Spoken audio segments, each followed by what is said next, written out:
नमस्कार माझ्या बालमित्रांनो, कसे आहात तुम्ही? मजेत ना? मी आहे शालिनी हुबळीकर आणि माझ्या शालिनी हुबळीकर चॅनल आणि हुबळीकर्स मराठी चॅनलमध्ये तुम्हा सर्वांचं खूप खूप स्वागत आहे. आज मी तुम्हाला शिकवणार आहे सायन्सचा तुमचा सामान्य विज्ञानाचा दुसरा धडा.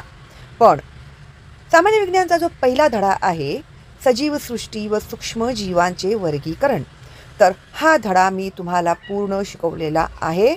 एक एक शब्दाचा अर्थ, संपूर्ण माहिती, परीक्षेमध्ये येणारे इम्पॉर्टंट सगळे मी तुम्हाला दिलेले आहेत, अधोरेखित करायला लावलेले आहेत. आणि त्या व्यतिरिक्त ह्या धड्याखालील प्रश्नांची उत्तरंसुद्धा मी तुम्हाला सोडवून दिलेली आहेत. आणि परीक्षेमध्ये प्रश्नपत्रिकेमध्ये प्रश्न आले तर त्याची उत्तरं कशा प्रकारे लिहायची त्या सगळ्यांचा मी एकदम बारकाईने संपूर्ण माहिती तुम्हाला दिलेली आहे. ओके, जर नवीन आहात तुम्ही माझ्या चॅनलवर आणि तुम्ही बघितलं नसेल ना मुलांनो, तर तुमचं खूप नुकसान होते बरं का.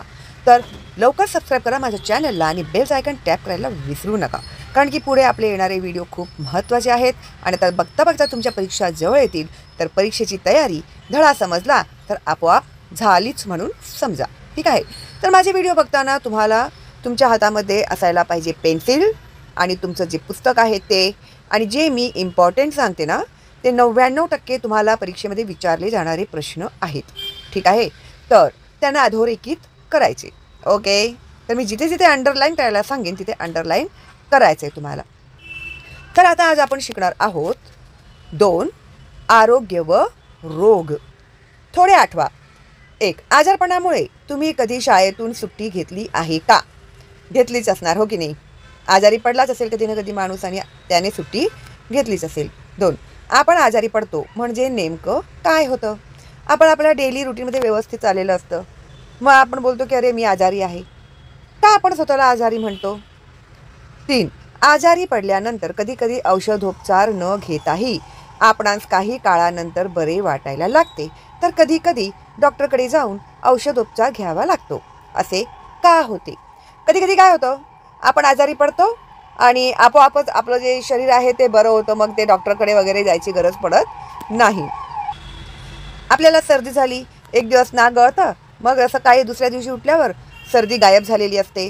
कधी कधी डोकं खूप दुखत असतं, मग थोड्या वेळानंतर ते डोकं दुखायचं थांबतं, हो की नाही? तर डॉक्टरकडे आपल्याला जायची गरज लागत नाही. पण कधी कधी काय होतं की डोकं दुखायचंच जात नाही, नाकाची गळतीच थांबत नाही, ताप आलेला जातच नाही, तर त्यावेळी आपल्याला कोणाकडे जावं लागतं? तर आपल्याला डॉक्टरकडे जावं लागतं, हो की नाही? तर कधी कधी मग डॉक्टरकडे जाऊन आपल्याला औषधोपचार घ्यावा लागतो, म्हणजे डॉक्टरकडे जाऊन औषध घ्यावा लागतो. मग असे का होते? कधी आपोआपच शरीर बरं होते आणि कधी कधी त्याला औषध खावं लागतं, तेव्हाच ते बरं होतं. आरोग्य म्हणजे हेल्थ, सेहत. रोगाचा नुसता अभाव म्हणजेच आरोग्य नव्हे. आता आरोग्य, हेल्थ म्हणजे माझ्या शरीरामध्ये एकही रोग नाही, तर त्याला आरोग्य असं नाही म्हणत. तर शारीरिक, मानसिक आणि सामाजिकरित्या पूर्णतः सुदृढ असण्याची स्थिती म्हणजे आरोग्य. तर आरोग्य म्हणजे ते आपल्या फक्त शरीराशीच निगडीत असं नाही. मला रोग नाही म्हणजे माझं आरोग्य खूप छान आहे असं नसतं, ते त्याच्याशीच ते रिलेटेड नाही आहे. तर आरोग्य कसं असलं पाहिजे? शारीरिक म्हणजे आपलं शरीर स्वस्थ असलं पाहिजे. मानसिक म्हणजे टेन्शन बिन्शन ते पण नसलं पाहिजे. आणि सामाजिकरित्या समाजामध्ये सुद्धा पूर्णतः आपण सुदृढ आहोत अशी ही जी स्थिती असते त्यालाच आरोग्य असे म्हणतात. ठीक आहे. अधोरेखित करा. हे व्याख्या लिहामध्ये आरोग्य आलं तर त्याची व्याख्या हे आहे. ओके. रोग म्हणजे काय? शरीर क्रियात्मक किंवा मानसशास्त्रीयरित्या शरीरातील महत्त्वाच्या जैविक कार्यामध्ये अडथळा असणारी स्थिती म्हणजे रोग होय. रोग म्हणजे काय? शरीर क्रियात्मक किंवा मानसशास्त्रीयरित्या शरीरातील महत्त्वाच्या जैविक कार्यांमध्ये अडथळा आणणारी स्थिती. म्हणजे आपलं डे टू डे लाईफमध्ये आपल्या शरीरामध्ये सगळा जो कारभार असतो आतून व्यवस्थित चाललेला असतो, त्या कारभारामध्ये काही जैविक अडथळे निर्माण झाले तर आपला शरीर आजारी पडतो. आतून आपल्याला आजार व्हायला निर्माण होतो. तर जैविक कार्यांमध्ये मग आपलं रुटीन लाईफ जे आहे ते सगळं डिस्टर्ब होतं, हो की नाही. आपण हसत नाही, बोलत नाही, खात नाही, पीत नाही, टी व्ही बघायला आवडणार नाही, मोबाईल बघायला आवडणार नाही, असं डिस्टर्ब होऊन जातो आपलं. आपली डेली रुटीन जी असते, रोजची जी क्रिया असते ती काय होते, आपली डिस्टर्ब होऊन जाते. ठीक आहे. तर जैविक कार्यांमध्ये शरीरातील जे महत्त्वाच्या जैविक कार्यांमध्ये अडथळा निर्माण करणारी जी स्थिती असते त्याला रोग असे म्हणतात.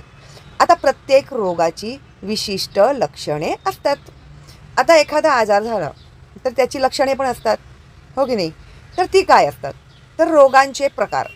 आता रोगांच्या प्रकारामध्ये काय येतं, तुम्ही मधुमेह म्हणजे डायबिटीस, साखरेचा आजार, सर्दी, दमा म्हणजे दम लागणे, ठीक आहे, डाऊन संलक्षण म्हणजे डिप्रेशन, हृदय विकार, हृदयाचे विकार, अशा विविध रोगांची नावे ऐकली असतील. या सर्व रोगांची कारणे व लक्षणे वेगवेगळी आहेत. विविध रोगांचे वर्गीकरण खालीलप्रमाणे केले जाते. आता हे जे आहे ना चार्ट जे तुम्हाला दिलेला आहे तो खूप महत्त्वाचा आहे. परीक्षेमध्ये हा चार्ट विचारला जातो, त्यामुळे हा चार्ट काढायचा आणि त्याची नावं बिवं सगळी लिहून काढायची. आणि कशा प्रकारे हा चार्ट दिलेला आहे तशा प्रकारे व्यवस्थित आकृती काढून ते चार्ट तुम्हाला लिहायचं आहे. ठीक आहे. तर रोगांचे प्रकार. आता रोगांना इंग्रजीमध्ये डिझीज म्हणतात. ठीक आहे. तर रोगांचे प्रकार, टाईप्स ऑफ डिझीजेस. तर सगळ्यात आधी ते तुम्हाला दिले आहे ते कालावधीनुसार. आता कालावधीनुसार काय आजार काय आहे, एक दीर्घकालीन रोग, जे वर्षानुवर्ष चालणारे आजार त्याला दीर्घकालीन रोग असे म्हणतात. आणि दुसरं जे आहे ते आहे तीव्र रोग. ठीक आहे. याचा आपण पुढे आता डिटेलमध्ये अभ्यास करणार आहोत. आणि त्यानंतर दुसरा जे दिलेला आहे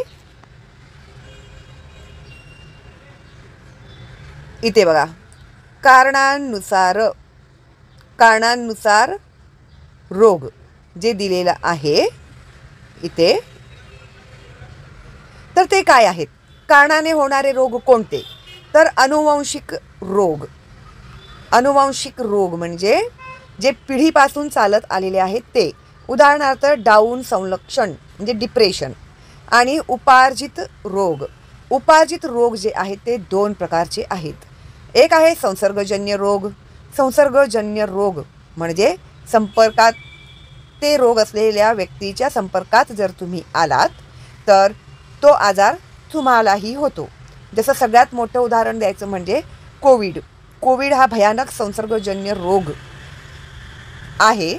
त्यामुळे त्याच्यापासून आपण किती सावधानी हे केली, मुकने लॉकडाऊन करावा लागला, एवढा तो भयानक आजार होता. नाहीतर करोडोंच्या संख्येने लोक वारली असती जर लॉकडाऊन केला नसता तर, हो की नाही. तर सर्दी, डेंग्यू म्हणजे ताप येणे, व्हायरल फिवर म्हणतात ना. म्हणजे शाळेमध्ये एखाद्या मुलाला जर ताप आला असेल तर त्याच्या शेजारी बसलेला मुलगा, मग त्यालाही दुसऱ्या दिवशी ताप येतो, असं होतं. ते संसर्गाने होणारे आजार. त्यानंतर दिले असंसर्गजन्य रोग, म्हणजे ते संसर्गाने होत नाहीत, जवळ बसल्याने वगैरे होत नाहीत, ते म्हणजे मधुमेह, डायबिटीस, हृदय विकार, हार्ट अटॅक. ठीक आहे. तर हा चार्ट आहे ना, जरा व्यवस्थित तुम्ही लिहून काढा. ओके. त्याच्यानंतर सांगा पाहू, एक खाली दिलेल्या रोगांचा प्रसार कोणत्या माध्यमांद्वारे होतो, कावीळ, मलेरिया, खरूज, क्षय, डेंग्यू, अतिसार, नायटा, स्वाईन फ्लू. 2 रोगजंतू म्हणजे काय. 3 संसर्गजन्य रोग म्हणजे काय. आणि या क्षेत्रात लहान दवबिंदूंचे, इथे बघा छोटे छोटे कण दिसत आहेत ना तुम्हाला, ते दवबिंदू म्हणजे पाण्याचे थेंब जे दिसत आहेत. द्रवबिंदू केंद्रकात बाष्पीभवन होते म्हणजे पाण्याची वाफ होते. हवेमध्ये द्रवबिंदू केंद्रके काही मिनिटे ते काही तास वाहून नेली जातात. आणि मोठे जे द्रवबिंदू असतात ते जमिनीवर काही सेकंदात स्थित होतात. आता बघा इथे काय दिलेलं आहे, थुंकीद्वारे होणारा रोग प्रसार. लोकांना सवय असते एवढी घाणेरडी ना, रस्त्यावरती थुंकत असतात. आता हा जो माणूस आहे ते थुंकताना तुम्हाला दिसत आहे आणि हेच सेम खोकताना सुद्धा असतं, शिंकतात तेव्हा सुद्धा असतं. ठीक आहे. तर थुंकीद्वारे होणारा रोग कशा प्रकारे प्रसारित होतो, सगळीकडे पसरतो. तर त्याने खोकला आहे किंवा थुंकलेला आहे, तर त्याचे जे छोटे छोटे कण असतात ते पुढे सरकतात हवेने आणि जे जाड असतात ते जमिनीवरती बसतात, आहे ना. आणि ते हवेमध्ये काही मिनिटे काही तास वाहून नेले जाते, असेच ते तरंगत राहतात हवेमध्ये. मग आपण जे श्वास घेतो लोक, मग त्या लोकांच्या ते जर नाकात गेले तर त्या माणसाचा आजार, जर आपली रोगप्रतिकारक शक्ती कमी आहे, इम्युनिटी सिस्टम कमजोर आहे, तर तो आजार आपल्यालाही पकडतो. ठीक आहे. तर हा थुंकीद्वारे पसरणारा आजार कशा प्रकारे पसरतो हे इथे त्यांनी आपल्याला सांगितलेलं आहे. आता हा जो चार्ट आहे ना खूपच महत्त्वाचा आहे आणि हा चार्ट जर तुम्हाला व्यवस्थित समजला तर तुम्हाला संपूर्ण धडा समजला असंच तुम्ही समजा.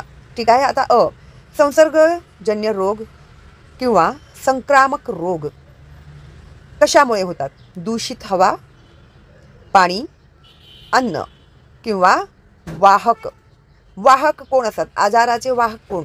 कीटक आणि प्राणी. ओके. याद्वारे पसरणारे रोग म्हणजे संसर्गजन्य रोग होय. हे पूर्ण इम्पॉर्टंटच आहे. ठीक आहे. IMP हे पूर्ण इम्पॉर्टंटच आहे. तर सगळ्यात आधी बघा रोगाचं नाव. आता परीक्षेमध्ये तुम्हाला काय येईल? कोणत्याही 2 रोगाची नावं, त्याचे कारक, त्याचे माध्यम काय आहेत, त्याची लक्षणे कोणती आहेत आणि त्याच्यासाठी करणारे उपचार काय असतात, हे परीक्षेमध्ये तुम्हाला विचारले जाऊ शकतात. त्यामुळे हा चार्ट खूप महत्त्वाचा आहे. तर इथे दिलेलं आहे रोगाचं नाव क्षय. त्याला इंग्रजीमध्ये म्हणतात ट्युबरक्युलोसिस. ओके. म्हणजे TB हा आजार, त्याला मराठीमध्ये क्षयरोग म्हणतात आणि इंग्रजीमध्ये शॉर्ट फॉर्ममध्ये TB म्हणतात. TB म्हटलं की लगेच लोकांना क्लिक होतं. ठीक आहे. तर त्याचे कारक कोण आहेत? कशामुळे होतो तो आजार? जीवाणू. तर मायकोबॅक्टेरियम ट्युबरक्युली हा त्याचा कारक आहे. आता संक्रमणाचे माध्यम, तर रोग्याच्या थुंकीतून. आता एखाद्या माणसाला समजा TBचा आजार आहे, त्याला सवय असेल घाणेरडी थुकायची सगळीकडे आणि त्याने थुकलं तर त्याचे जे थुंकीतून कसे जंतू पसरतात आत्ताच आपण शिकलो. मग ते जे जंतू आहेत ते हवेमध्ये पसरतात. मग ते ज्या व्यक्तीच्या नाकात तोंडात जातील त्या माणसाला TB होतो. कितीही हट्टाकट्टा माणूस असू दे, एकदा जंतू शिरले शरीरात की TB होतो. म्हणून म्हणतात ना रस्त्यावरती थुंकू नये. हवेमार्फत प्रसार साहजिक आहे. थुंकल्या त्याने, मग हवेने खोकलला जोरजोरात, मग हवेत पसरतात ते जंतू, मग ते दुसऱ्यांना त्याचा आजार होतो. रोग्याच्या सान्निध्यात दीर्घकाळ असणे, तर TB आजार असलेल्या व्यक्तीच्या संपर्कात कंटिन्यू राहिल्याने सुद्धा काय होतो? TB हा आजार होतो. रोग्याच्या वस्तू वापरणे. आता तो आजारी माणूस ज्याला TB झालेला आहे त्याने खोकताना जो रुमाल वापरला, त्याचे कपडे, त्याचा टॉवेल, ह्यावेळी काय करायचं? सगळं सेपरेट ठेवायचं असतं. आजारी माणसाचं, आजाराला लाड नाही, आजारी आहे बाबा, तुझं ताट, वाटी, कपडे बिपडे ते सगळे सेपरेट. का? तर दुसऱ्या व्यक्तीला ते आजार होऊ नये म्हणून. आता कोविडमध्ये कसं केलं? सगळ्यांनी केलं ना. तर अशाच प्रकारे TB हा आजारसुद्धा खूप धोकादायक आहे, म्हणून त्यावेळी ही सगळी काळजी घ्यायची. नाहीतर त्याचाच टॉवेल तुम्ही वापरताय, त्याचाच रुमाल, तो खोकतोय त्याच रुमालात, तेच रुमाल तुम्ही वापरताय, मग ह्याच्याने काय होणार? पसरणार, ती तुम्हाला होणार मग तो आजार. ठीक आहे. म्हणून ते रोग्याच्या वस्तू ज्या आहेत त्या वापरायच्या नाहीत. हाताने तो खोकला आणि तेच हात सगळीकडे लावतोय ते पण नाही चालत. ठीक आहे. ह्या सगळ्या बारीक सारीक गोष्टी ज्या असतात त्यांची काळजी घ्यावीच लागते. त्याची लक्षणे काय आहेत? कसं कळणार TB आजार झालेला आहे म्हणून? दीर्घ मुदतीचा खोकला जातच नाही, खोकतच असतो तो माणूस. आणि थुंकीतून रक्त पडणे, वजन कमी होणे, अशक्त होत जातो आणि वजन कमी होत जातं. श्वासोच्छ्वास प्रक्रियेस त्रास, त्याला सहजपणे श्वास घेता येत नाही, लगेच त्याला दम लागतो. ठीक आहे. तर ही काय आहेत? TBची लक्षणे. उपाय व उपचार. तर ह्याच्यासाठी उपचार काय? BCG लस टोचून घ्यावी. आता बाळ जन्माला आलं की 12 दिवसाच्या आत त्याला ताबडतोब BCGचा लस दवाखान्यातच देऊन टाकतात. का?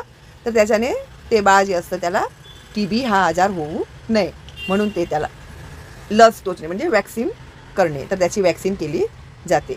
रुग्णास इतरांपासून वेगळे ठेवावे. जसं मी बोलली, सेपरेट ठेवायचं. ताट, वाटी, त्याचे कपडे, रुमाल, टॉवेल, बिवेल सगळं सेपरेट ठेवायचं. घर मोठं असेल तर रूमसुद्धा सेपरेट दिलं तर अतिउत्तम. आणि सॅनिटायझेशन करत राहायला पाहिजे. त्यानंतर DOT हा उपचार पूर्ण व नियमित घ्यावा. त्यानंतर दिला आहे कावीळ. कावीळला इंग्रजीमध्ये हिपॅटायटिस म्हणतात. कशामुळे होतो हा आजार? तर विषाणूमुळे. हिपॅटायटिसचे विषाणू ABCDE. ते कशामुळे पसरतं? ते संक्रमणाचं माध्यम काय आहे?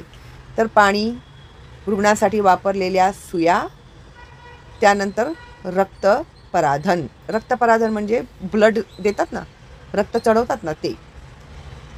आता ह्याची लक्षणे काय आहेत? तर भूक मंदावणे, गर्द पिवळी लघवी होणे, थकवा येणे. आता गर्द पिवळी लघवी काय होतं? कित्येक वेळा ना दुसरं कोणतं तरी आपण औषध खात असतो त्याच्याने पिवळी लघवी होते औषधामुळे सुद्धा. तर ह्याचा अर्थ असा नाही आहे की तुम्हाला कावीळ झालं आहे. घाबरायचं कारण नाही. औषधं गोळ्या काय खाल्ल्या असतील तुम्ही तर त्याच्याने सुद्धा कधी कधी पिवळी लघवी होते. ते जिलेबी वगैरे असे काही मिठाई वगैरे असते त्याच्यामध्ये कलर टाकलेला असतो. ते कलरचं जर तुम्ही काही खाल्लं असेल त्या कलरमुळे सुद्धा लघवी पिवळी होते. तर लघवी पिवळी झाली म्हणजे तुम्हाला कावीळ झालं असं त्याचा अर्थ होत नाही. त्याचे इतरही लक्षणे आहेत, ते सुद्धा तुम्ही नोट डाऊन करून घ्या. ठीक आहे. त्याच्याने काय होते? भूक मंदावते. भूक मंदावते म्हणजे भूक कमी लागते, हळूहळू खायलाच होत नाही. गर्द पिवळी लघवी होणे, थकवा येणे, पोटात मळमळ होणे, उलटी होणे आणि राखाडी विष्ठा होणे. विष्ठा म्हणजे संडासला गेले तिथे राखाडी रंगाचं किंवा काळ्या रंगाचं होतं, डार्क कलरचं होतं. ठीक आहे. आता कुणाला जर आयर्नची औषधं सुरू असतील तर आयर्नची औषधं खाल्ल्यामुळे सुद्धा संडासचा रंग काळा होतो. मी एकदम क्लिअरली सांगते, विष्ठा म्हणतात त्याला. ठीक आहे. लक्षात ठेवा हे शब्द. ठीक आहे. विष्ठा म्हटलं तर ते तेवढं हे नाही वाटत. ओके. तर ना विष्ठा कधी कधी आयर्नच्या गोळ्या खाल्ल्याने सुद्धा काळी होते. तर विष्ठा काळी झाली म्हणून मला कावीळ झाला असं बोलायचं नाही. इतरही लक्षणे तेवढीच महत्त्वाची असतात. ठीक आहे. तर आता त्याच्यासाठी आपण प्रिकॉशन्स काय घ्यायला पाहिजे? डॉक्टरचं औषध तर घ्यायलाच पाहिजे. त्या व्यतिरिक्त पाणी उकळून व गाळून प्यावे. स्वच्छतागृहाचा वापर करण्यापूर्वी व नंतर हात साबणाने स्वच्छ धुवावेत. टॉयलेटला वगैरे गेलात तर हात साबणाने स्वच्छ धुवायचे. त्यानंतर अतिसार म्हणजे हगवण म्हणजे जुलाब होतात ना ते. डायरिया म्हणतात त्याला इंग्रजीमध्ये. कशामुळे होतो आजार? तर जीवाणू, विषाणू, शिगेल्ला, बॅसिलस, एंटामिबा आणि हिस्टोलिटिका. ही नावं बरोबर पाठ करून ठेवा. 10वीपर्यंत रिपीट होणार आहेत हे सगळं, लक्षात घ्या. त्यामुळे ही नावं व्यवस्थित पाठ करून ठेवा. नाहीतर 10 वेळा लिहून काढा. हा चार्टच तुम्ही मी म्हणते लिहून काढा. 5 वेळा तरी कमीत कमी लिहून काढा. एक लिहायचं. क्षय 5 वेळा लिहा. त्याच्यानंतर कावीळ 5 वेळा लिहा. अतिसार 5 वेळा लिहा. म्हणजे बरोबर तुम्हाला ते मेंदूमध्ये फिट बसेल तुमच्या. त्यानंतर कारक काय आहे? दूषित अन्न व पाणी, ह्यामुळे हे आजार होतात. त्याची लक्षणे काय आहे? तर पोटदुखी आणि पाण्यासारखे पातळ जुलाब. आता आपण काय काळजी घेतली पाहिजे? अन्न झाकून ठेवावे, पाणी उकळून व गाळून प्यावे, जलसंजीवनी म्हणजे ORS घ्यावी. ORS नसेल तर घरामध्ये साखर असतं तुमच्या, मीठ असतं. साखर, मीठ, एक ग्लास घ्यायचं, त्याच्यामध्ये 3 चमचे साखर आणि मिठाचा जो चमचा असतो, मोठा चमचा असेल तर पाव चमचा, छोटा असेल तर अर्धा चमचा मीठ टाकायचं, हलवायचं ते आणि ते पाणी लगेच प्यायचं. त्याच्याने काय होतं? शरीरातील पाणी जे असतं ते कमी होत नाही. ठीक आहे. तर ORS नसेल तर घरातल्या घरात तुम्ही अशा प्रकारे साखर मिठाचं पाणी बनवायचं आणि पीत राहायचं. ओके. म्हणजे ताबडतोब अशी तरतरी येते अंगामध्ये, एनर्जेटिक वाटतं, अशक्तपणा येत नाही. ठीक आहे. लक्षात ठेवा ह्या गोष्टी. त्याच्यानंतर पटकी म्हणजे कॉलेरा. जीवाणूमुळे हा आजार होतो. व्हिब्रियो कॉलरी. कशामुळे होतो? दूषित अन्न व पाणी. दूषित अन्न म्हणजे खूप शिळं असलेलं, किंवा तुम्ही बाहेर हे जे खाता ना चटरमटर सगळे, चायनीज भेळ आणि ते चायनीज भजी, त्याच्यानंतर ते उघड्यावरती असलेले कुरमुऱ्याचे भेळ, ते उघड्यावरती मिळणारे सगळे जे काय काय काय काय तुम्ही खाता, त्याच्यामुळे काय होतं, त्यांचं अन्न ते दूषित असतं, क्लीन नसतात, ते हायजिनिक नसतं. जर कुठेही तुम्ही खाल्लं तर जागा बघून खायची कधी पण. तर अशा ठिकाणी खाल्लं की मग आजार होतात माणसाला. बघा कितीतरी आजार व्हायचे दूषित अन्नामुळे आणि दूषित पाणीमुळे, कितीतरी आजार आहेत, हो की नाही. आता त्याची लक्षणे काय आहेत तर भूक मंदावणे, डोकेदुखी म्हणजे डोकं दुखतो, त्याच्यानंतर मळमळ होते, पोटावर पुरळ उठणे, बारीक अशा फोड्या होतात पोटावरती, अतिसार होणे म्हणजे जुलाब होणे, 104 डिग्रीपेक्षा जास्त ताप येणे. ठीक आहे, हे काय आहेत कोलेराची लक्षणे आहेत. आता काळजी काय घेतली पाहिजे, स्वच्छ व निर्जंतुक पाणी प्यावे. नॉर्मली ते उकळून गाळून पाणी प्यावे, हे लिहिलं तरी सुद्धा चालेल. लसीकरण करून घ्यावे, ह्याच्यासाठी पण लसीकरण करतात ते करून घ्यावे. सांडपाण्याची विल्हेवाट योग्य रीतीने करावी. ठीक आहे, तर अशा प्रकारे हा चार्ट पूर्ण झालेला आहे. तक्ता पूर्ण करा. आंत्रशोथ, हिवताप, प्लेग, कुष्ठरोग अशा विविध रोगांची माहिती मिळवा व वरीलप्रमाणे तक्ता तयार करा. ठीक आहे, हे तुम्हाला त्यांनी प्रोजेक्ट दिलेला आहे. निरीक्षण करा व चर्चा करा. इंटरनेट माझा मित्रमध्ये एक कांजिण्या चिकनपॉक्स या रोगाची माहिती, कारणे, लक्षणे व उपाय शोधा. 2. अधिक माहिती घ्या. पल्स पोलिओ अभियान WHO. तर इंटरनेटमध्ये तुम्ही जा आणि बघा ह्याच्याबद्दल आणि माहिती मिळवा. ठीक आहे, आता इथे एक चित्र तुम्हाला दाखवलेलं आहे. इथे चित्रामध्ये आपल्याला काय काय दिसते, माशी दिसते आहे, कचऱ्याचा डब्बा, टायर, फुलदाणी, इथे काय बाटल्या बिटल्या पडलेल्या दिसते, डस्टबिन दिसत आहे, इथे भिंत दिसत आहे, भिंतीवरती उगवलेलं हे दिसत आहे. ठीक आहे, तर चित्रातील पाणी साठलेल्या वस्तू तुम्हाला कुठे कुठे आढळतात. आता कुठे कुठे आढळतात बघा, बघू तुम्ही. इथे बघा फ्लॉवर पॉटमध्ये पाणी आहे, इथे बाटल्या बिटल्या आहेत, तिथे इकडे डबका आहे, तिथे पाणी दिसतंय. डस्टबिनमध्ये सुद्धा पाणी असू शकतं. हे टायर, हा डब्बा, ह्याच्यामध्ये सुद्धा पाणी असू शकतो. हे ड्रम आहे, ह्याच्यामध्ये पाणी असू शकतं. ठीक आहे, आता हे गवत आणि हे भिंत आहे, ह्याच्यामध्ये सुद्धा काही प्रमाणामध्ये पाणी असू शकतो. 2. चित्रावरून तुम्हाला धोक्याची कोणती कल्पना येते. आता कोणता आजार आहे सांगा बघू. पाणी साठवून ठेवल्यामुळे होणारा आजार. खूप मोठे मोठे लोकसुद्धा ह्याच्यामुळे वारलेले आहेत. तर परिसरातील अस्वच्छता आहे त्याचं नाव. सद्यस्थितीत काही महत्त्वाचे रोग सांगा पाहू. शाळेमध्ये स्वच्छ हात उपक्रम का राबवला जातो. 2. पावसाळ्यात पाणी उकळून का प्यावे. 3. वैयक्तिक स्वच्छता कशी पाळता येते. डेंग्यू, आता जे आपण वरती चित्र बघितलं होतं, पाणी साठवल्याने काय होतं तो प्रश्न त्यांनी विचारलेला, त्याचं उत्तर आता आपल्याला इथे भेटत आहे. ते आहे डेंग्यू. साठलेल्या पाण्यात डास अंडी घालतात आणि त्यांच्या वाढीस पोषक वातावरण निर्माण होऊन त्यांची संख्या वाढते. आता ह्याच्यामध्ये काय होतं, पाणी, आणि पाणी घाणच असलं पाहिजे असं नाही आहे, स्वच्छ पाण्यात सुद्धा ते अंडी घालतात. ठीक आहे, तर प्रॉब्लेम काय आहे, खूप काळ साठवून ठेवलेलं पाणी. ठीक आहे, तर त्या साठलेल्या पाण्यात डास अंडी घालतात आणि त्यांच्या वाढीस पोषक वातावरण निर्माण होऊन त्यांची संख्या वाढते. मग त्या अंडीमध्ये त्यांची पिले येतात, ती पिले मोठी होतात, ती परत अंडी घालतात, परत पिले मोठी होतात, परत अंडी घालतात. ठीक आहे, तर आणि त्यांच्या वाढीस पोषक वातावरण निर्माण होऊन त्यांची संख्या वाढते. डासांच्या विविध प्रजाती वेगवेगळे रोग पसरवतात. आता डासांमध्ये सुद्धा वेगवेगळ्या प्रजाती आहेत. काही प्रजाती आहेत ते मलेरिया पसरवतात, काही आहेत ते डेंग्यू पसरवतात. ठीक आहे, डासांच्या विविध प्रजाती वेगवेगळे रोग पसरवतात. अधोरेखित करा.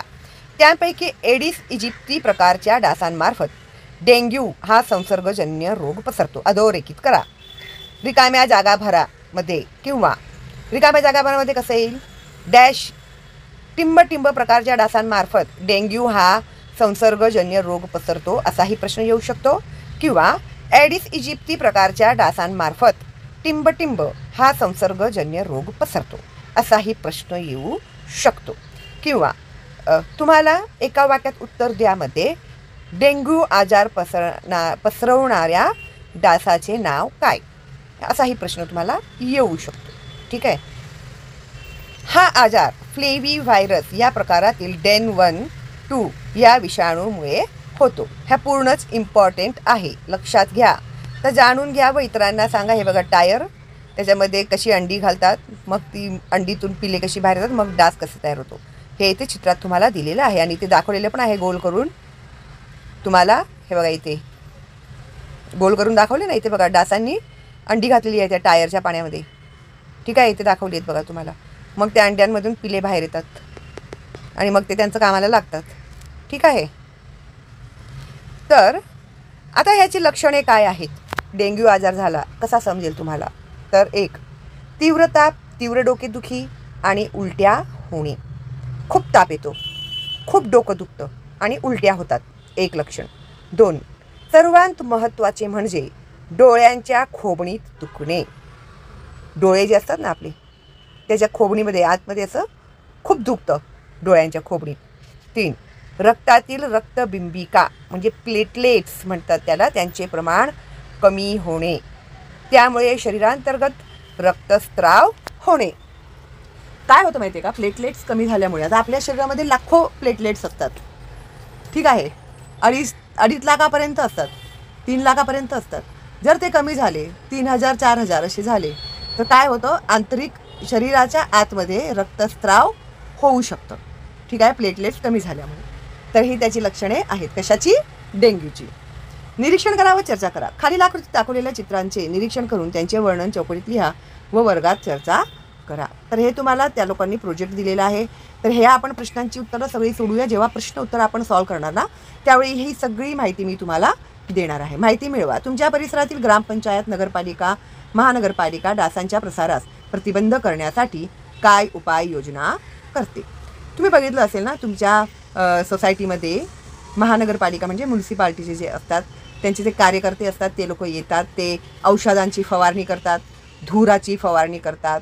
जिथे जिथे गटारे वगैरे आहेत त्याच्यामध्ये ते लोक ते औषधं घालून जातात.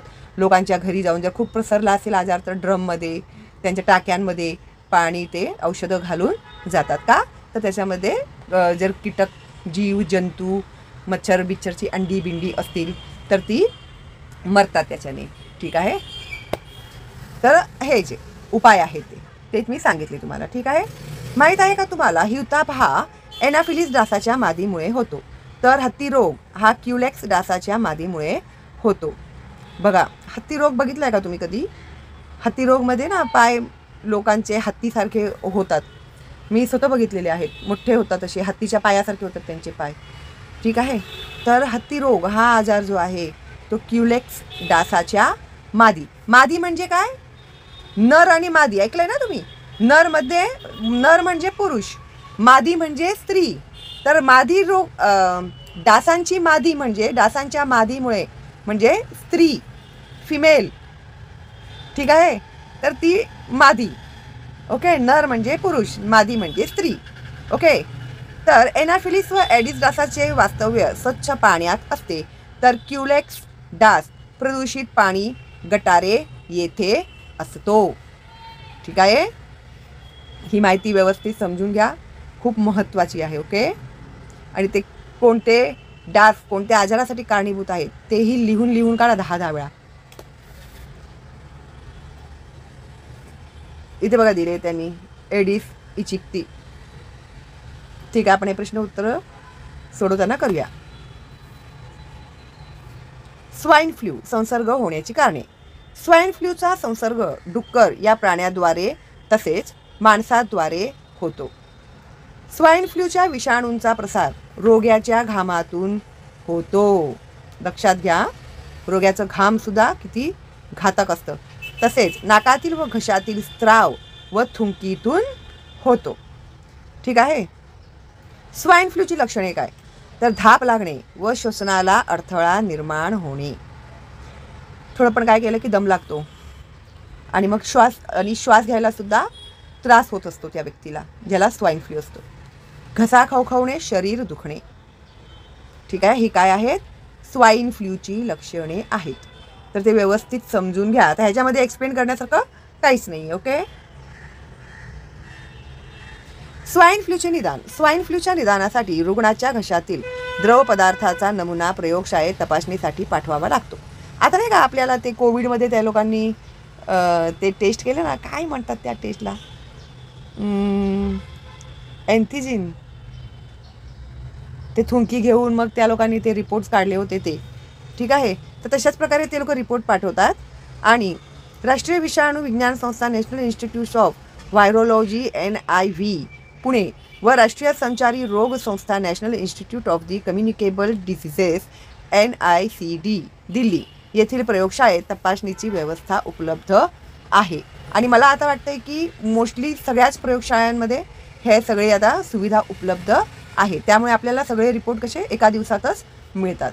ओके. आणि हे कोविडमुळे एवढं ते स्पीडमध्ये सगळे रिपोर्ट वगैरे सगळीकडे निघायला लागले. अँटीजिन टेस्ट म्हणतात त्याला, अँटीजिन टेस्ट.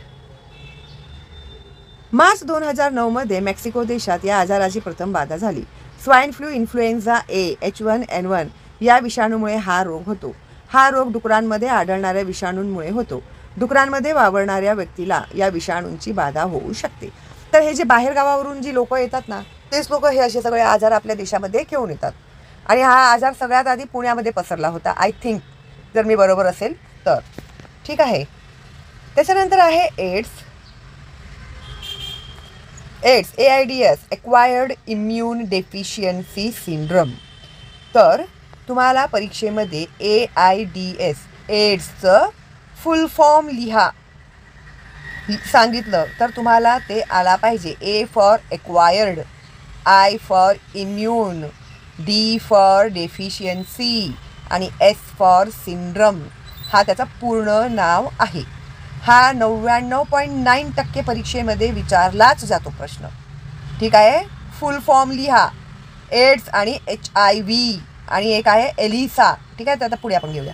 तर हा रोग HIV म्हणजे ह्युमन इम्युनोडेफिशियन्सी व्हायरस, HIV म्हणजे ह्युमन इम्युनोडेफिशियन्सी व्हायरस या विषाणूमुळे मानवाला होतो. यामध्ये मानवाची नैसर्गिक रोगप्रतिकार शक्ती हळूहळू दुर्बल झाल्याने त्याला विविध रोगांची लागण होते. वैद्यकीय प्रयोगशाळेत केलेल्या चाचणीत निष्पन्न झाल्याशिवाय एड्सचे निदान निश्चित करता येत नाही. त्याचे नेमके निदान करण्यासाठी एलिसा ही रक्ताची चाचणी आहे. एड्सची लक्षणे व्यक्ती सापेक्ष असतात. हे नेहमी लक्षात ठेवा. HIV बाधित व्यक्तीला स्पर्श केल्याने, सोबत जेवल्याने व HIV बाधित व्यक्तीची सेवा शुश्रूषा केल्याने एड्स होत नाही. HIV बाधित व्यक्तीसोबत सर्वसामान्य व्यवहार असावा. जेव्हा हा आजार नवीन नवीन आला होता ना, त्यावेळी लोक त्याला अतिशय तुच्छ वागणूक देत होते. सगळं वेगळं ठेवा, त्याचं वेगळं ठेवा, असं म्हणजे समजत नाही ना लोकांना म्हणजे काय आहे नेमका आजार. तर ते स्वतःचं रक्षण करण्यासाठी काळजी हे घेणारच. तर ते काही एवढं हे नाही, म्हणजे तुम्ही त्यांच्या संपर्कात राहिल्याने तो पसरणारा आजार नाही आहे. ठीक आहे. माहीत आहे का तुम्हाला HIV विषाणू पहिल्यांदा आफ्रिकेतील एका खास प्रजातीच्या माकडात सापडला. नॅशनल एड्स कंट्रोल प्रोग्राम आणि UNAIDS यांच्यानुसार भारतात 80 ते 85% संसर्ग असुरक्षित विषम लैंगिक संबंधातून पसरत आहेत. ठीक आहे.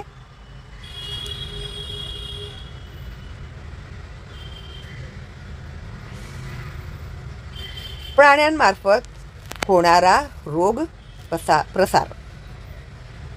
आता आपण थुंकीपासून वगैरे जे पाण्यापासून ते दूषित अन्नामुळे होणारे आजार बघितले आणि त्यांचे प्रसार बघितले, त्याची लक्षणे बघितली, त्याच्यामध्ये सावधानी काय काय बाळगली पाहिजे ते सुद्धा आपण बघितलं.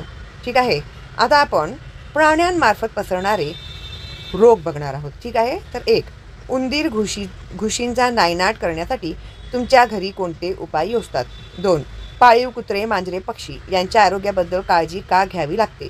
3. कबुतरे, भटके प्राणी यांचा व मानवी आरोग्याचा काही संबंध आहे का? 4. उंदीर, घुशी, झुरळे यांच्या मानवाच्या आरोग्यावर काय परिणाम होतो? रेबीज हा विषाणूजन्य रोग आहे. अधोरेखित करा. हा रोग संसर्ग झालेल्या कुत्रा, ससा, माकड, मांजर इत्यादी चावल्यानंतर होतो. हा प्रश्न परीक्षेमध्ये विचारलाच जातो तुम्हाला. त्यामुळे हा पूर्ण पॅरेग्राफच इम्पॉर्टंट आहे. तर तिकडे इम्पॉर्टंट लिहून ठेवा. तर रेबीज हा आजार कुत्रा, ससा, माकड, मांजर चावल्यानंतर होतो. या रोगाचे विषाणू मज्जातंतू वाटे मेंदूत प्रवेश करतात. जलद्वेष म्हणजे हायड्रोफोबिया हे या रोगाचे महत्त्वाचे लक्षण आहे. आता जलद्वेष हायड्रोफोबिया म्हणजे पाण्यापासून त्या व्यक्तीला भीती वाटू लागते. ज्याला रेबीज झालेली असते ती व्यक्ती पाण्याला घाबरायला लागते. ठीक आहे, हे ह्याचं महत्त्वाचं लक्षण आहे. या रोगामध्ये रोगी पाण्याला घाबरत असल्याने त्यास जलसंत्रास असेही म्हणतात. अधोरेखित करा. रेबीज प्राणघातक रोग आहे, मात्र रोग होण्यापूर्वी लस देऊन त्यापासून संरक्षण करता येते. कुत्रा चावल्यानंतर या आजाराची लक्षणे 90 ते 175 दिवसात दिसू लागतात. तर कधी कधी काय होतं, कुत्रा चावतो तर लोक दुर्लक्ष करतात, जात नाहीत डॉक्टरकडे, लस घेत नाहीत. तुम्हाला माहिती आहे का, म्हणजे तुम्हाला माहिती नसेल आता तर ते एकच इंजेक्शन किंवा 3 इंजेक्शन देतात. जेव्हा आम्ही छोटे होतो तेव्हा कुत्रा बित्रा चावला तर आम्हाला पोटामध्ये रोज 14 इंजेक्शन घ्यावे लागायचे. का? तर रेबीज होऊ नये म्हणून. विचारा तुमच्या घरी मम्मी पप्पांना, जे घरी तुमचे मोठे आहेत, आजी आजोबा, त्या लोकांना विचारा कधी तुमच्या मम्मी पप्पांना चावले ते कुत्रे आणि त्यांनी नेलंच असेल इंजेक्शन, पोटात घेतलेच असतील, मोस्टली सगळ्यांनीच घेतले असतील. आता त्याचे काय 1 इंजेक्शन किंवा 3 इंजेक्शन असं काहीतरी देतात ते लोक. ठीक आहे, तर त्याच्याने काय होतं, आपलं संरक्षण होतं. कुत्रा चावल्यानंतर या आजाराची लक्षणे 90 ते 175 दिवसांत दिसू लागतात. रेबीज रोगाची लक्षणे: 1. 2 ते 12 आठवडे ताप राहतो. 2. अतिशयोक्ती करत वागणे. मग ते हळूहळू माणूस काय ना माणसासारखं वागायचं बंद करतो आणि तो जनावरांसारखं वागू लागतो, भुंकू लागतो, 4 पायाने चालू लागतो, असं विचित्र वागतो. आणि पाण्याची भीती वाटणे. रेबीज आजाराची लक्षणे कोणती, हे जर प्रश्न आलं तर हे उत्तर लिहिता आलं पाहिजे. इंटरनेट माझा मित्र. 1. इंटरनेटवर रेबीज या रोगासंबंधी विविध व्हिडिओ पहा. 2. रेबीज रोगावरील प्रतिबंधात्मक उपचारासाठी माहिती मिळवा व यादी तयार करून मित्रांसोबत चर्चा करा. सांगा पाहू. प्राण्यांच्या राहण्याच्या जागा पिंजरे व स्वयंपाकघर व जेवणाच्या ठिकाणी का असू नये. तर प्राण्याची जी राहण्याची ठिकाण आहेत किंवा त्यांची जी पिंजरे आहेत ते स्वयंपाकघरात असू नयेत. याचं कारण काय? 2. रेबीज हा रोग कोणत्या लक्षणाद्वारे ओळखाल? ब. असंसर्गजन्य रोग. जे रोग संसर्गातून किंवा संक्रमणातून पसरत नाहीत त्या रोगांना असंसर्गजन्य किंवा असंक्रामक रोग असे म्हणतात. असे रोग काही विशिष्ट कारणांमुळे व्यक्तीच्या शरीरातच उद्भवतात. सगळ्यात आधी संसर्गजन्य रोग कशाला म्हणतात आणि असंसर्गजन्य रोग कशाला म्हणतात हे समजून घ्या. संसर्गजन्य रोग म्हणजे एखाद्या व्यक्तीच्या संपर्कात आल्यामुळे जो रोग होतो त्याला संसर्गजन्य रोग म्हणतात. आपण कितीतरी उदाहरणं पाहिली त्याच्यासाठी. सर्दी, फ्ल्यू, खोकला, TB, ओके, हे सगळे जे आजार आहेत, स्वाईन फ्ल्यू, आणि त्याच्यामध्ये ॲडिशन अजून एक करा, कोविड-19 ते. ठीक आहे, हे संसर्गजन्य आजार आहेत. असंसर्गजन्य आजार म्हणजे ज्या व्यक्तीच्या शरीराच्या आतमध्ये आजार उद्भवतात त्याला असंसर्गजन्य आजार असे म्हणतात. 1. कर्करोग, कॅन्सर. पेशींच्या अनियंत्रित व सामान्य वाढीस कर्करोग म्हणतात. कर्करोग कशास म्हणतात? अधोरेखित करा. पेशींच्या अनियंत्रित व अपसामान्य वाढीस कर्करोग म्हणतात. अति जास्त प्रमाणात त्या पेशी वाढतात. कर्करोगाच्या पेशी समूहास किंवा गाठीस दुर्दम्य अर्बुद असे म्हणतात. ती जी गाठ असते ना कॅन्सरची त्याला दुर्दम्य अर्बुद असं म्हणतात. पूर्णच महत्त्वाचं आहे, इम्पॉर्टंट लिहून टाका. कर्करोग कुठे कुठे होतं तर फुफ्फुस, तोंड, जीभ, जठर, स्तन म्हणजे छाती आणि गर्भाशय, त्वचा, आपली जी कातडी आहे ती, स्किन, यासारख्या अवयवांत रक्त किंवा अन्य कोणत्याही उतीत होऊ शकतो. म्हणजे आपल्या शरीराच्या आत कोणत्याही भागामध्ये कर्करोग होऊ शकतो. आता त्याची कारणे काय? तर अतिप्रमाणात तंबाखू खाणे, गुटखा खाणे, धूम्रपान करणे, स्मोकिंग, मद्यपान करणे, दारू पिणे, आहारात चोथायुक्त अन्नपदार्थांचा, फळे व पालेभाज्यांचा समावेश नसणे. आहारात चोथायुक्त अन्नपदार्थ म्हणजे ज्याच्याने ना असं ब्रशसारखं आपलं ते शरीर सगळं साफ करून नेतं त्याला चोथायुक्त. म्हणजे उदाहरणच द्यायचं म्हटलं तुम्हाला तर आपण हे कॉर्न खातो ना, कॉर्न भाजून ते कॉर्न खातो ना, तर त्याचं काय होतं, चोथा होतो. जेव्हा ते आपण ते गिळतो ते आपल्या आतमधून ते शरीर पूर्ण क्लीन करत असतं, ते ब्रश मारतं ते आतून. ठीक आहे. अन्नपदार्थ, फळे आणि पालेभाज्या यांचा समावेश नसणे. अतिप्रमाणात जंक फूड, वडापाव, पिझ्झा इत्यादी खाणे यांसारखी अनेक कारणे असू शकतात. अनुवांशिकता हेही एक कारण असू शकते. अनुवांशिकता म्हणजे त्यांच्या जर फॅमिलीमध्ये आजोबा पणजोबा ह्या लोकांना झालं असेल, आई वडील, मग ते मुलांना पण होतं. ठीक आहे. तर लक्षणे काय त्याची? दीर्घकालीन खोकला, आवाज घोगरा होणे आणि गिळताना त्रास होणे. 2. उपचार करूनही बरा न होणारा व्रण किंवा सूज. एखादं जखम झालं, उपचार केला तरी ते बरंच होत नाही, म्हणजे सडत जातं, तो भाग सडत जातो. 3. स्तनात गाठी निर्माण होणे. छाती जी असते त्याच्यामध्ये गाठी निर्माण होतात. त्यानंतर 4. अकारण वजन घटणे. वरून माणूस बरोबरच दिसतोय, पण त्याचं वजन कमी कमी कमी होत चाललेलं आहे. ठीक आहे. तर ते सुद्धा एक लक्षण आहे. चर्चा करा. कर्करोगावर प्रतिबंध कसा करावा यावर चर्चा करा व पोस्टर लावा. आता इथे बघा, हे नेहमी लक्षात ठेवा. आहारावर योग्य नियंत्रण ठेवल्यास काही प्रकारच्या कर्करोगांपासून संरक्षण मिळते. कर्करोगावर आधुनिक उपचारांबरोबरच शारीरिक व्यायाम केल्यास अधिक फायदा होतो. तंबाखू सेवन, धूम्रपान यांसारख्या व्यसनांच्या आहारी जाऊ नका. सांगा पाहू, विना साखरेचा चहा घेणारी अथवा गोड पदार्थांचे सेवन टाळणारी व्यक्ती तुम्हाला माहीत आहे का? काय कारण असेल त्यामागे? कुणी कुणी बघा घरी आलं की साखर टाकू नका आमच्या चहामध्ये, बिन साखरेचा चहा बनवा असं बोलतात.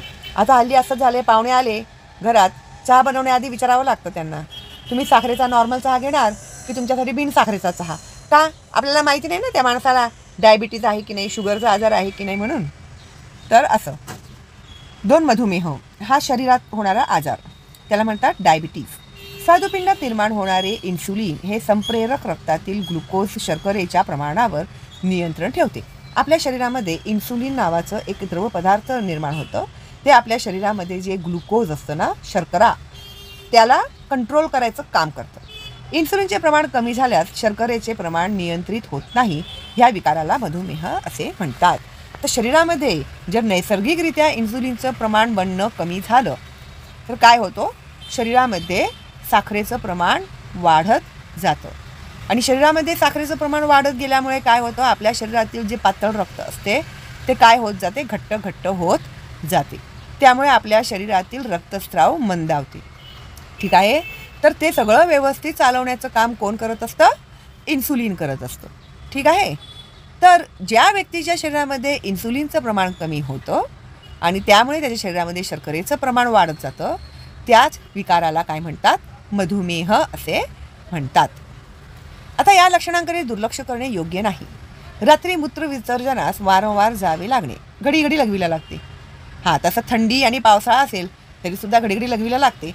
तर असं लघवीला लागलं तर आपल्याला शुगर तर नाही ना, असं विचार करायची गरज नाही. कधी आपण जास्त पाणी पिऊन झोपतो. तर इतरही जी लक्षणे आहेत ती सुद्धा महत्त्वाची असतात. ठीक आहे. वजन खूप वाढणे, जाडे होतात ते, किंवा कमी होणे, एकदम सुकडे होऊ लागतात, यांसारखी लक्षणे आढळतात.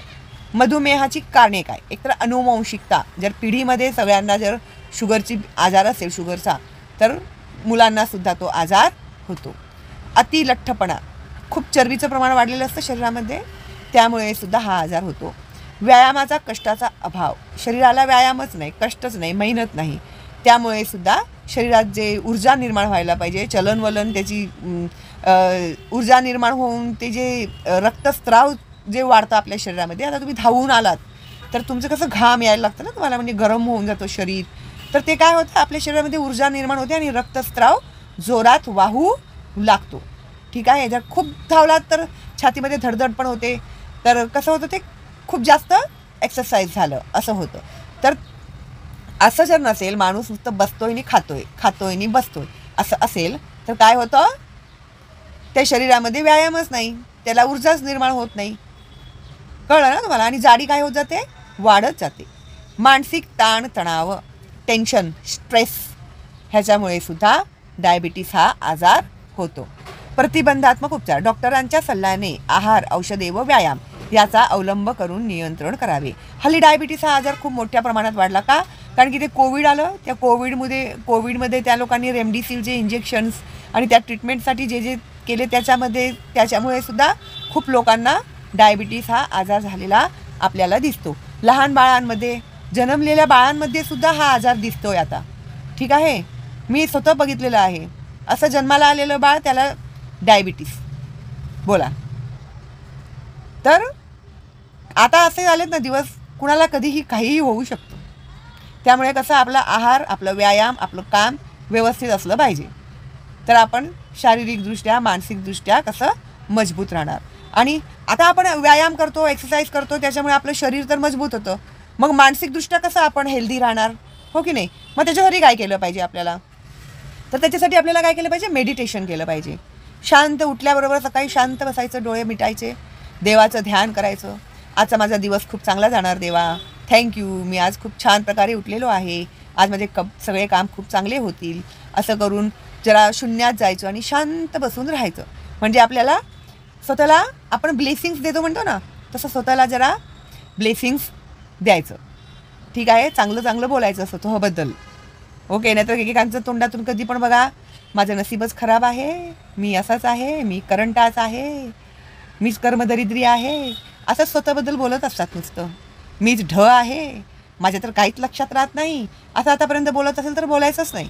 काय बोलायचं? उठल्याबरोबर तुम्हाला एखादा विषय कठीण जातो, गणित कठीण जातो, उठल्याबरोबर काय करायचं?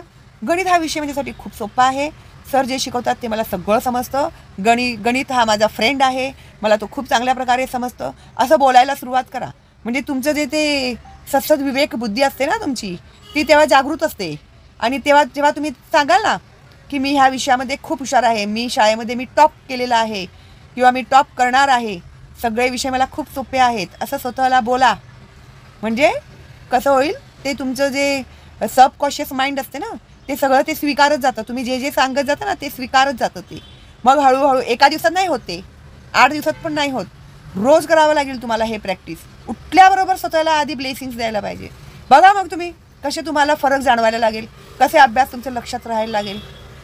सांगाल तुम्ही मला कमेंट करून, हा मॅडम तुम्ही खरंच बरोबर बोलला होतात, आम्हाला खूप फरक पडलेला आहे. असे विद्यार्थी आहेत माझ्याकडे, लक्षात घ्या.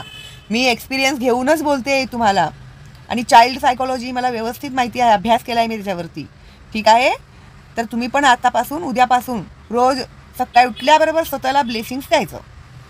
ठीक आहे, तुम्हाला खोटं बोलायची सवय आहे तर बोलायचं, मी कधी खोटं बोलणार नाही, मी खूप चांगला आहे, माझा स्वभाव खूप शांत आहे. राग येतो तुम्हाला खूप, मी खूप शांत स्वभावाचा आहे. असं तुम्हाला खूप जंक फूड खावेसे वाटतात तर बोला, मला जंक फूड खायला आवडत नाही, मी मम्मी जे स्वयंपाक करते तेच खाणार, मला तेच आवडते. असं ठीक आहे, तर स्वतःला ट्रेन करा तुम्ही. माहिती आहे का तुम्हाला, सध्या देशात साधारणतः 7 कोटी मधुमेहाचे रुग्ण आहेत. जगातील सर्वाधिक मधुमेहाचे रुग्ण भारतात आढळतात. तर संपूर्ण जगात आपण बघितलं तर सगळ्यात जास्त मधुमेहाचे रुग्ण कुठे आहेत तर भारतात आहेत. इंटरनेट माझा मित्र, इंटरनेटवर मधुमेहाची माहिती देणारे विविध व्हिडिओ पहा, महत्त्वपूर्ण माहितीची नोंद करा व गटाने वर्गात PPT सादरीकरण करा. त्यानंतर तिसरा जो आजार आहे ते आहे हृदयविकार. हा परीक्षेमध्ये विचारला जातो. हार्ट डिसीजेस, विकार, आजार म्हणजे डिसीज. ठीक आहे, डिसीजेस. हृदयाच्या स्नायूंना रक्ताचा व पर्यायाने ऑक्सिजन व पोषक द्रव्यांचा पुरवठा अपुरा पडल्यास हृदयाची कार्यक्षमता कमी होते. आता हृदय आपलं चालतं, त्याला सगळं व्यवस्थित मिळते, ते आपलं बरोबर काम करते. जर त्याला व्यवस्थित ऑक्सिजन नाही मिळालं, स्नायूंना रक्त पुरवठा व्यवस्थित नाही झाला, त्याला पोषक द्रव्यांचा पुरवठा नाही झाला की मग ते काय होऊ लागतं, त्याची कार्यक्षमता जी आहे पंपिंग करण्याची ती कमी कमी होऊ लागते. थकल्यावर कसं तुम्हाला चालायला वगैरे कसं त्रास होतो ना, तसंच ते मग तुम्ही खाता पिता पाणी बिणी प्याल्यानंतर परत तुम्हाला ताकद येते, कळलं ना. तशाच प्रकारे हृदयाचं पण आहे, त्याला सगळं व्यवस्थित भेटलं ते व्यवस्थित काम करणार, पण त्याला तुम्ही दिलंच नाही त्याचं खाद्य तर ते कसं काम करणार, ते पण थकून जाणार मग, ओके. यामुळे हृदयास जास्त कार्य करावे लागते व ताण आल्याने हृदयविकाराचा झटका येऊ लागतो. त्याला जे तुम्ही पोषक द्रव्य वगैरे दिले नाहीत, मग त्याला काय होतं, ओव्हर एक्झर्शन होतं. तुम्हाला कसं थकल्यानंतर तरी डबल टिबल काम करायला लावलं, तुम्ही कसे थकून जाणार ना डबल टिबल अजून, तसंच त्या हृदयाचं पण होतं. ते पण बिचारं मग त्याला पोषक द्रव्य नाही मिळाल्याने त्याला जास्त पंपिंग करावं लागतं, जास्त कार्य करावं लागतं. त्यामुळे काय होतं, हृदयावरती ताण येतो आणि त्याच्यावरती ताण आलं की मग हृदयाचा अटॅक येतो माणसाला, हृदयविकाराचा झटका येऊ शकतो. हृदयविकाराचा झटका आल्यास त्वरित डॉक्टरांचा सल्ला व औषधोपचार अत्यावश्यक आहे. या लक्षणांकडे दुर्लक्ष करून चालणार नाही. छातीत असह्य वेदना होणे, छातीतील वेदनांमुळे खांदे मान व हात दुखणे, हात आखडणे, घाम येणे, अस्वस्थता कंप जाणवणे. हे नेहमी लक्षात घ्या, प्रत्येक रोग्याला विशिष्ट असे वैज्ञानिक कारण असते. दैवी प्रकोप किंवा इतर व्यक्तींच्या मत्सरामुळे रोग होत नाही. योग्य वैद्यकीय उपचारांनीच रोग बरे होतात. मंत्र, तंत्र, जादूटोणा यांमुळे रोग बरे होत नाहीत. काय लोक काय करतात, कुणीतरी करणी केली वाटतं म्हणून हा सारखा आजारी असतो, म्हणून ह्याला असंच होते तसंच होते, मग ते मंत्रतंत्र, दर्गा, बाबा, झाडफूक करायला जातात. तर त्यांनी काय सांगितलेलं आहे, प्रत्येक आजाराची लक्षणे ती वैज्ञानिकरित्या तपासली गेली पाहिजेत. म्हणून आपण जातो ना डॉक्टरकडे, आपण सगळे रिपोर्ट्स काढतो, रक्ताचा रिपोर्ट, ब्लड प्रेशर, डायबिटीज, सगळे रिपोर्ट काढत असतो. ताप आला तर कसला ताप आलेला आहे ते समजण्यासाठी कोणते जंतू तर नाही आहेत ना, डेंग्यू, मलेरिया वगैरे, तर त्याच्यासाठी रक्त रिपोर्ट काढायला सांगतात डॉक्टर्स लोक. ठीक आहे. तर काय असतं ते सगळं शास्त्रीय पद्धतीने, वैज्ञानिक पद्धतीने त्याचे संपूर्ण ते निरीक्षण करून मग त्या हिशोबाने उपचार करत असतात. ठीक आहे. त्याच्यात देवाचा कोप झाला किंवा कुणी करणी केली ह्याचा त्याच्याशी काहीही संबंध नाही.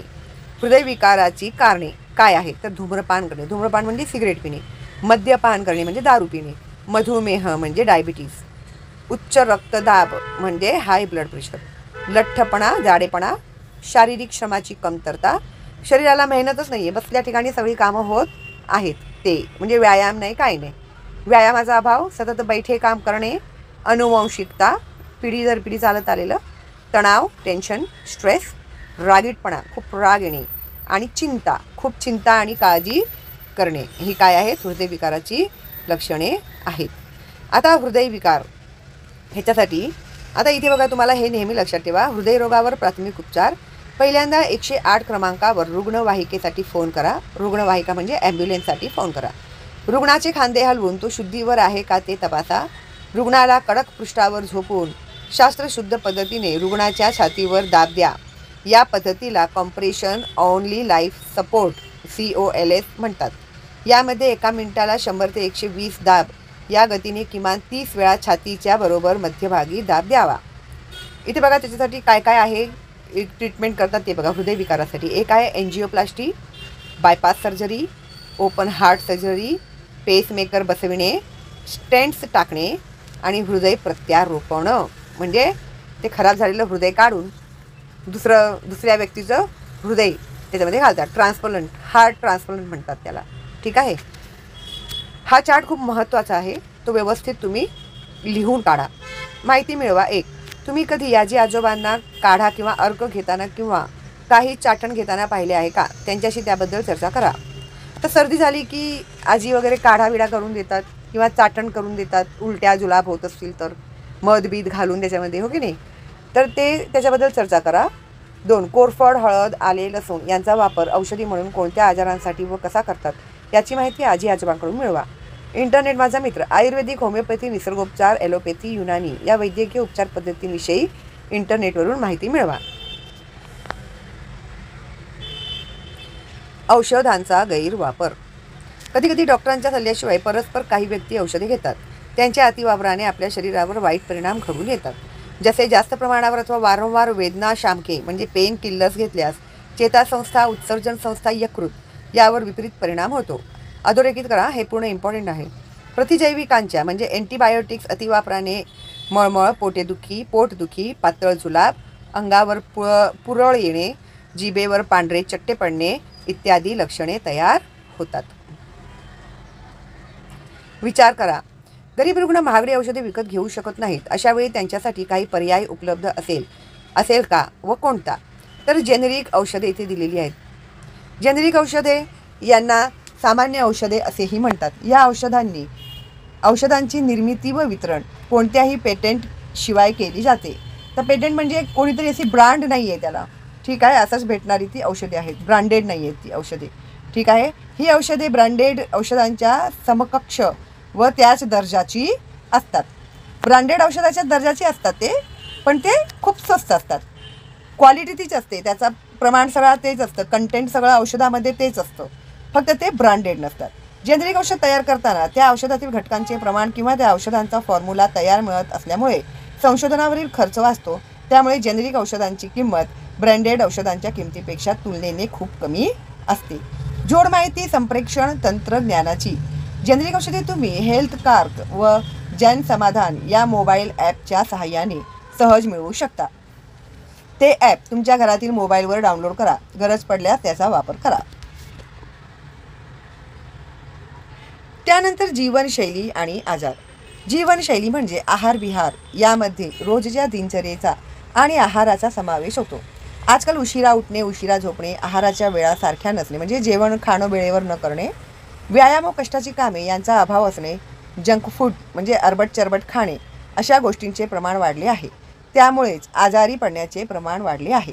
आजारी पडण्याचे प्रमाण कमी करायचे असेल तर योग्य जीवनशैली अंगीकारणे अत्यंत आवश्यक आहे।